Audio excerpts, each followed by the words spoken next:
Hey, hey, hey, happy day. Be full of beans for your business. Sharon Horne-Ellstrom here with the beans.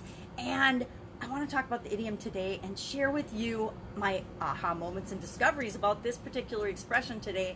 Because like so many idioms, so many expressions, it means different things to different people. And I grew up believing that to be full of beans was kind of a negative thing, or that it had a negative connotation because, you know, a lot of times when people eat too many beans, or at least we all know somebody, not you of course, or me, that eats too many beans, we might have some gastrointestinal activity. It livens up our intestinal tract, and some things might pass along the way that we might want to share with people.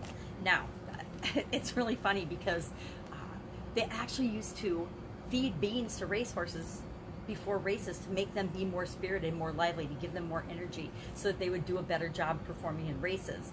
And that, and the fact that beans tend to cause gastrointestinal activity in certain people, made this expression full of beans come to mean lively, more active, happy, energetic, in good spirits. And I think about when the kids were little, I used to travel to Mexico for my corporate job a lot, and I would look for fun things to bring them. And one of the best things that I brought them was, one of the things that they liked the most, were these little Mexican jumping beans. So on several of my trips, I would go and I would find little cute ways that they stored or kept Mexican jumping beans for the kids to have and appreciate and have fun with. And their favorite one was this little turtle. And they played with that for like 2 years. It just gave them so much joy and so much delight because they loved to see the little beans jumping around because they were lively and happy and energetic and in good spirits, right? Who doesn't want to be around that?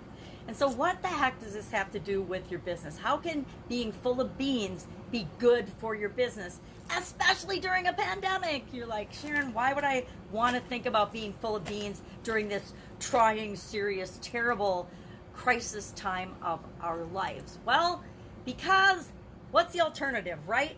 If you don't decide to be lively and positive and focus on what's possible and do what you can do and lead your organization, who's going to do it? Nobody, right? The speed of the pack is definitely determined by the speed of the leader. I learned this in my Italian food manufacturing days. I don't know if I've shared this, but I ran and owned an Italian food manufacturing business for 35 years. And during that time, I learned, the times that I worked closely in that organization, that people would look to me for everything, for my mood. And if I was in a great mood and a lively mood and an energetic mood, we'd be, you know, kicking butt and taking names, and we would get a ton done, and we'd be super duper productive. But if something was going on in my life, or I was just having a bad day, or I was sick, heaven forbid, because back in those days I went to work no matter what, or went to my business no matter what, and I wasn't feeling very well and I was slower than usual, the whole organization would slow down to that pace. And it used to drive me crazy until I realized that what a great example it was of the speed of the pack. The speed of the leader determines the speed of the entire organization. We see it in wolf packs all the time, right? Although with wolves, it's just the opposite. They have all, I read this not too long ago and I thought it was fascinating.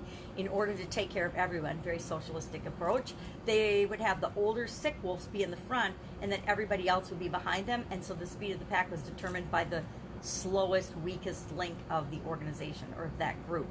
Not sure I would recommend that for your business. Actually, as a matter of fact, I would not recommend that for our business, and at least not my business. None of my businesses are running at the pace of the weakest link in it.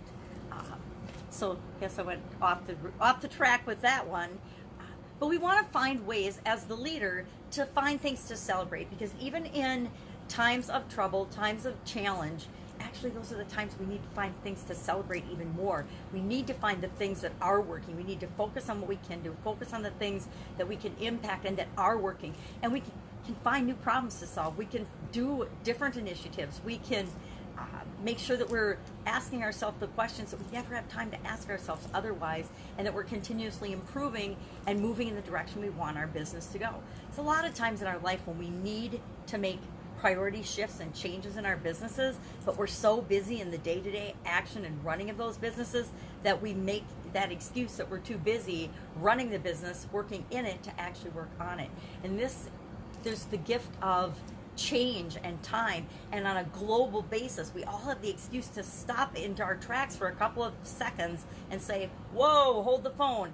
this is what's changed, this is what we're going to do in response to that, or this is how we want to change in response to the whole world is changing. How are we going to be a better, more positive part of that change? So beans, I say be full of beans, eat lots of beans. Beans are super good for you. The reason I have bags of beans is because I like to cook and make lots of soups and things and hearty things, especially in the winter, with beans, because beans are very good for us. And I'm not one of those people that has the gastrointestinal effect of beans. At least I don't think I do. My daughter actually named her dog Bean because she's brown like a cocoa bean, but it turns out she does have a very active gastrointestinal system, and whenever she eats certain foods or certain things, holy buckets, open the door, open the windows, turn on the fans, because it's crazy. So that's the version of beans and the impact of beans that I've mostly experienced in my life, and probably most of us have. But I say, let's be full of the Dickens, let's be full of the devil, let's be full of piss and vinegar, let's be the energetic, positive impetus that our businesses and the world needs right now. That's it. That's our idiom for today. If I can help you in any way, ask, hit me up in the comments below. If there is an idiom or an expression you would like to know the history and the meaning of and how we might be able to tie it into business, share in the comments below. I would love if people would challenge me with different idioms and say, hey, how are you going to tie this one to business? Because that would be fun for me. And I like a challenge. I love a good challenge.